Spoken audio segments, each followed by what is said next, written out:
Tropang kalapatid, nandito ngayon tayo sa booth ni Sir Goke, Benito Goke yan. Si Sir Benito Goke, si Sir Benito, yan po.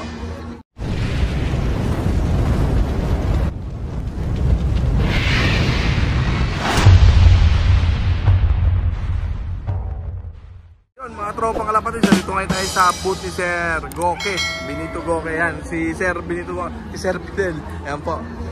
Nandito po tayo ngayon sa booth nila. So sir, pasilip ko lang sa mga tropa natin yung mga ibon na available. Ayan. So nandito ngayon tayo mga tropa. Ayan. Gaganda ng mga ibon dito. Kinis talaga. Ayan. May mga pula. So nandito tayo ngayon mga tropa kalapatids. Ayan. Papasilip ko sa inyo yung mga ilan sa mga talagang nandito na nakahilera. So hindi talaga ganun kaano yung expo ngayon. Hindi ganun karami yung mga na punta ng mga fancier. So sa ano talaga, sa SMX talaga ang maraming ibon sa next month ata yun mga kalapatids kung di ako nagkakamali. So pupunta rin tayo doon, target natin. So, yung mga ilan sa mga ano, mga naka-perso banded ni Sir Benito Goke.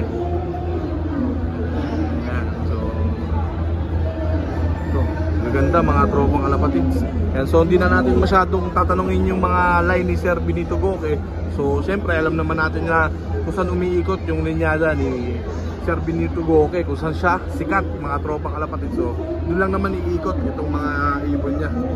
So ayan, makikita niyo mga tropa. Kaya ganyan yung mga itsura ng mga ibon dito. Baka sabihin nyo may sakit or ano what mga tropa. Siyempre medyo stress talaga.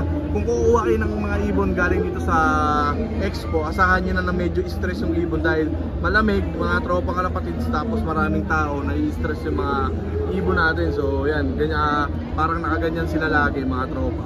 Baka sabihin nyo may sakit or malata yung mga ibon. So hindi ganun yun mga tropa kalapatids ha.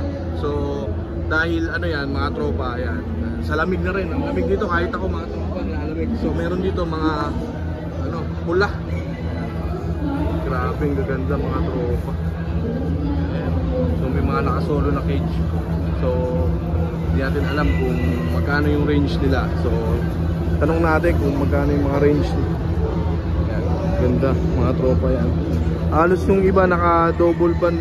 Hindi ko alam mga tropa kung perso banded pa yung mga nandito. Pero may number din eh. Pero aluminum mga tropa.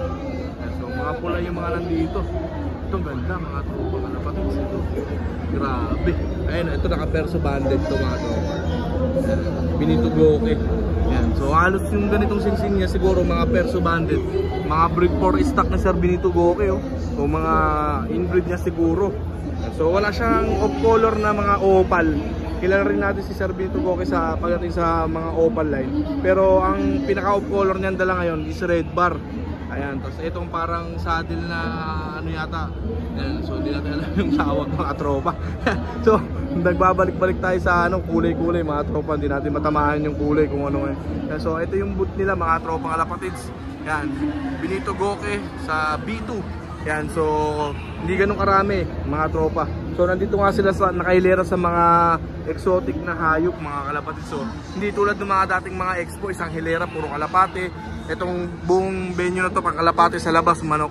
So hindi na ganun mga tropa. So sa SMX doon talaga tayo ano mga tropa ng maraming kalapate, doon yung mga talagang idols natin mga tropa. So yan. Kalapatids. Ayan o mga tropang kalapatids o. Dahil konti yung kalapati ngayon, nandito naman tayo sa mga pang-ahas naman. Lapit ko dito baby. Natakot yung videographer natin. Mabigat ko lang mga tropa. Sobrang bigat o. Ayan o. Kayang-kaya tayong lingkisin ito. Ayan. So anong tawag sa video?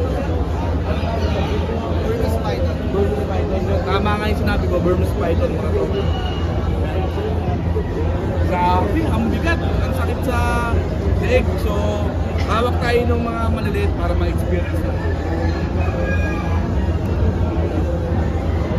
So, kalapatids, no? Nadapuli natin. Badlalop TV, ayan, ang babaero ng Kalumpit, Bulacan, no? Pang-kalumpit na term yun, ha? Pang-kalumpit, nadapuli natin si Boss Idol Madla. So, noong last year, magkita-kita rin tayo dito. Oo, mismo, kasama natin si Dabber. Kahit naman si Oming. Oo, nagpunta siya kanina dun sa ano eh, sa ano nila. Oo, doon. nakakita ka na naman ng chick sa kabila. Wala pa. Wala pa, di pa pinagaling doon. So yan, abangan nyo yung mga babae na maibibideo ni Idol Madla ako kasi may bantay ako eh. Ayun, may bantay ako, kasama ko yung commander ko eh. So yun, huwag nyo kakalimutan mga tropa kalapatis, like, comment, and subscribe. Idol Madla Love TV. Thank you. Mga tropa kalapatis, ganito naman tayo ngayon sa booth na Kalapatis. Ayan, so kung naghanap kayo ng magandang patuka, andito na, huwag na kayo maghanap mga tropa. Ito yung mga sample nila ng mga feeds, mga tropa. Yan, sa quality at sa linis. Diba yan naman yung hinahanap ng mga talagang fancier mga tropa. So, hindi na tayo magdadagdag ng kung ano-ano. So, ito package na yan, ganyang mix mga kalapatis. So, tatanong natin kung ano ba yung sistema nitong kalapatis na to. Ito mga tropa kalapatis yan. Tututo ko sa inyo kung gaano kaganda at gaano kalinis tong kalapatis. Ayan. So ang ganda nito mga tropa kalapatid. Sa linis at quality mga tropa, nandito talaga. Ang ganda. So ito meron silang mga per pack. Yan. So yan sir, magkano yung per pack per sack ng ano na to? Ng kalapatids? Usually mabibili mo sa tindahan yan per sack ng 1,175 hanggang 1. Ang SRP niya sa poultry na yon sir, no? Yan, so, yan, available naman siya sa, ano na, no? Buong, ano na, meron na siyang supply, sir, no? Yes, sir. Ayan, so, huwag kayong makakambang maubusan kayo ng supply kasi ganun yung iba, eh. Natatakot sumubok ng ibang product kasi baka naman kulangin sa demand. So, kayo, sir, hindi naman kayo kukulang sa demand. Regular na yung supply kayo. Yan, regular na mga tropa. So huwag kayong matakot. So ang ganda talaga nito. So tayo mga tropa, ganito na rin yung gagamitin natin ngayong incoming race natin mga kalapat. Dahil may available na rin na malapit sa atin. So nakaraan sir, wala talaga sa amin. Oo, ngayon meron ng malapit. So ito na yung gagamitin natin. So ang ganda mga tropa. So yan, kalapatid. So huwag nyo kakalimutan mga kalapatid. What's up sa inyo? For today's video, nandito tayo sa Expo. Na-miss ko talaga kayo. Wala akong ibang masabi kundi na-miss ko lang sila. Ikaw na mag-vlog. Ikaw na mag-vlog. Kasi nga, ang tagal na ng panahon nung magkasama pa kami way back mga 2019, 2020, mga something ganyan, di ba? Tayo yung vision pa kami nung nakakalapatis. Kaya sabi, ano, ang lalaki na nila. Ang lalaki na. Malalaki na chan. Malalaki na chan. Ayan. Sabi nga ba pag may maingay, nandito si Yoming mga tropa. Nagulat na din ako, may humiklas sa akin. Akala ko si ano na, yung gwardiya na lalabas, akala ko lalabas na ako. Maingay nga. Sila, ano pala, sila Idol Baklon. Ayan o, ang mga kumpare ko na yun ngayon, mga kalapatid. So, susunod na mag-invite natin sila sa Balean Aurora. I miss you bro. Yan o, Homing Pigeon, mga tropa kalapatid sa Egong TV, yan.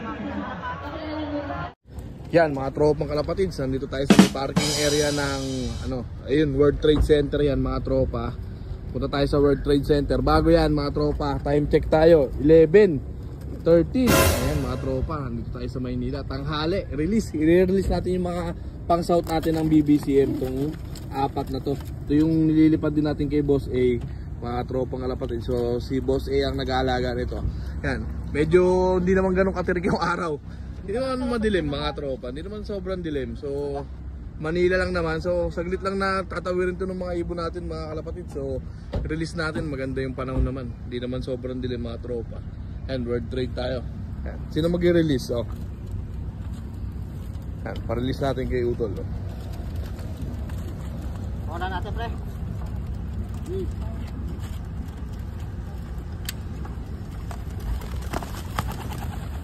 Yung apat. Yan o. O, di naman sobrang madilim, di sobrang maliwanag mga tropa. Saktuhan lang. Yan, so, papasok muna tayo sa World Trade Center mga kalapatid. So, titingnan natin kung ano yung pwede nating mabili o makita dun sa loob mga tropa. So, yun lang. Happy flying sa ating lahat mga kalapatid. Naghintay ka ba?